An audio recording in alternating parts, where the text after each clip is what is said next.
I understand the way, if you're like me, I don't know if you are,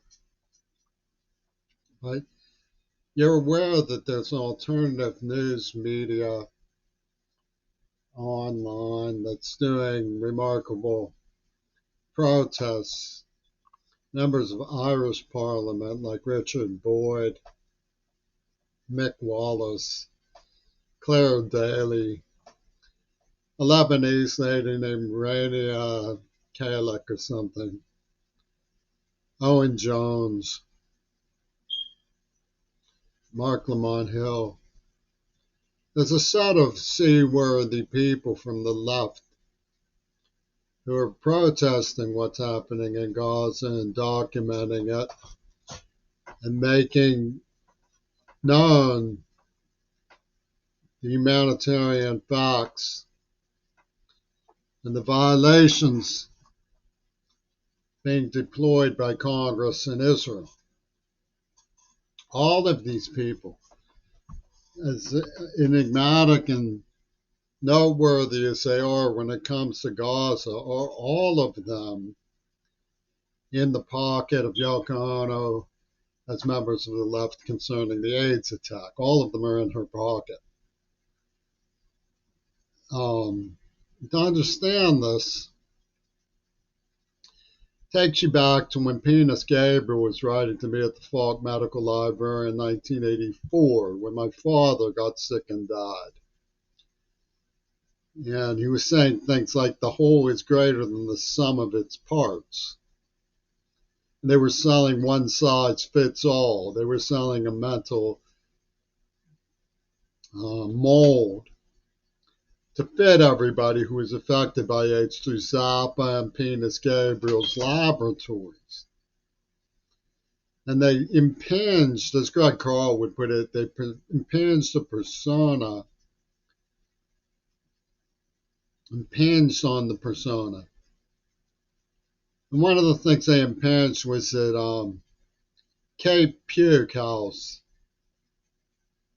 and Amanda Horkart, who were working with the Attica State Prison psychiatrist who poisoned me with a nerve agent, rumored something about the season of truculent machines. And I wasn't an adept in their language schools. I had to ask my mother what truculent meant. So I completely missed the reference to Season of Glass. And this tricky dick,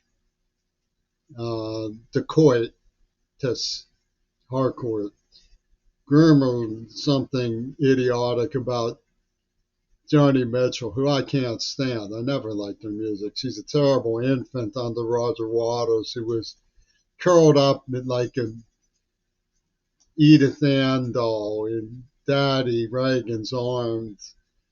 Take me, it's for my own safety in those days, and so on, with Goto, Midori, Mazugnug. But what you have to understand is from these issuances comes the magic of the omens of magical sophistry. And the omens of magical sophistry were impinged in place like a stratego board. Leslie Katz rubbed her noose on my face, rubbed it and rubbed it and rubbed it, and then said, I think he wants some. That means he's threatening me. Well, I abstain. She was a virgin still after a year of this heavy licky lick. And they said, transmute this into a threat. He had his chance and he missed it, and look at him cry. He wanted some.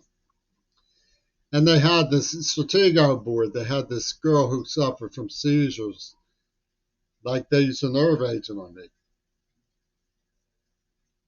And her name was Chinny, like Chinny Chin Chin. She was deaf and she lived down under Leslie Katz. So they were all in Ivan Itkin's little town with John Schulman and Jabberwocky. And they came in and said, yada, yada, yada, yada, yada, for Jabberwocky, the museum ripoff scene. Shulman got arrested for ripping off the museum. His accomplices, Yoko Ono, Leslie Katz, and Naguna Kabugi, or whatever that Senegalese dude's name is. Yada, yada, yada, yada, yada, yada. Jabberwocky dude. And they had um, the aromas of magical sophistry, saying, not by the hair on my chinny chin chin. They had it all set up. And they made up this story. Queerball wanted some story. And they played and played and played. They made up this. I proved that Mount Desert Island was a long, premeditated, and articulated AIDS testing war game. I proved it by the people who did it. I proved it. They said, no, the magical sophistry says virginity proves rape. You can't pass the element of magical sophistry. It tells Greta Thunberg, oh, the letter he wrote her, oh, I can't blame them for being unhinged about it. The element of magical sophistry tells her, oh, can't blame them, can't blame them. Barack Obama's element of magical sophistry says, oh, you can't blame them. Virginity proves rape, therefore the evidence of gay L. Carolyn Burson and Will Zell-Brum working together in partnership in a hardcore extermination program for Jeff and Natanya, who is null and void.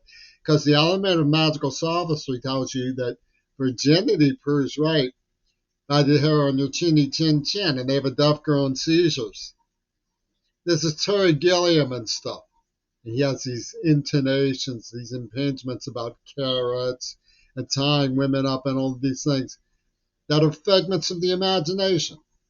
And they use this language. McGarvey calls it pigment and figment.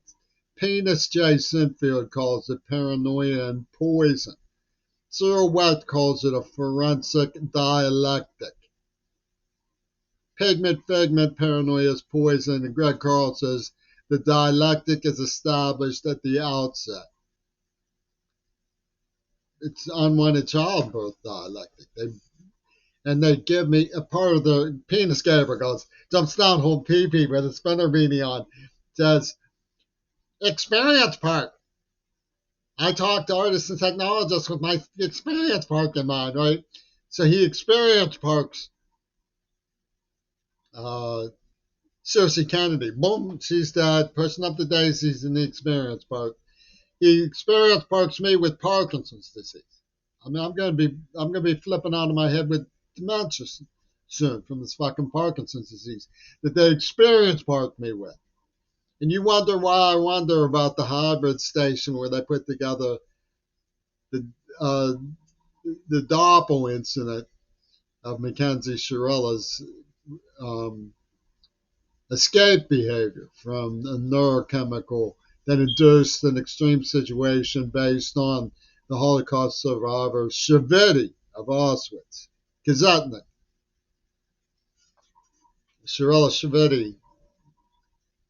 The element of magical sophistry transmute so that no longer do you notice that Gail Burson wasn't arrested.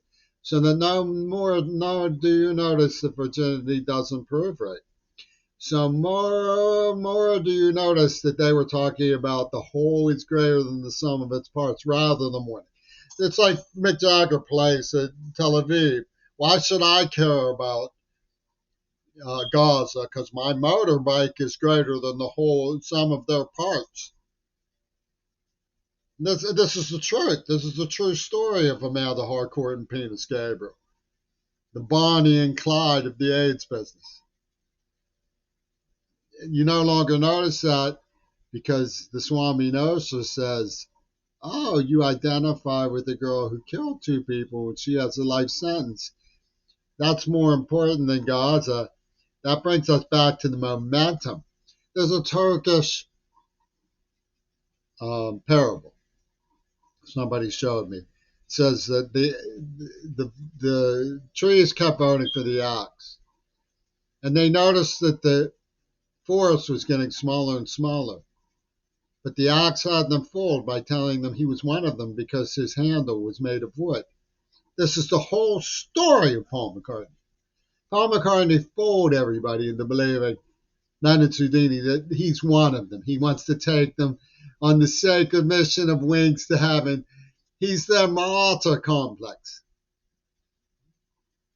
David Jeff and Netanya, who had it all in play, an American, all these people from our parliament, they believe in Valhalla. They accept the martyrdom. And nobody notices the square in a circle by saying that John Lennon's imprimatur is in support of the people who killed him. The square in a circle. That doesn't make any sense at all. But Netanyahu and Paul McCartney say the element of magical sophistry is in our favor. Virginity proves right, not by the hair on your chinny chin chin, where you get a penny when they rip or murder Shannon harps about a penny. Because you're insulting the black man. That's why we had to do it to Gaza. Gaza insulted the black man. I mean, they have all sorts of fabulations that they play. I call them UW dialectical. Because they have Rashida Tlaib, and they say, oh, you want us to stick you? Or are you going to say that letter makes you think? That letter to Leslie Katz really makes you think, doesn't it? It makes you take off your thinking cap and put on your spina beanie and wonder what Penis Gabriel's going to do about it. To the man who could have saved John Lennon. The man who could have saved John Lennon is much more important than the people who started AIDS. Much more. That's Ringo Starr's penny and Clint Eastwood's Where Devils Dare.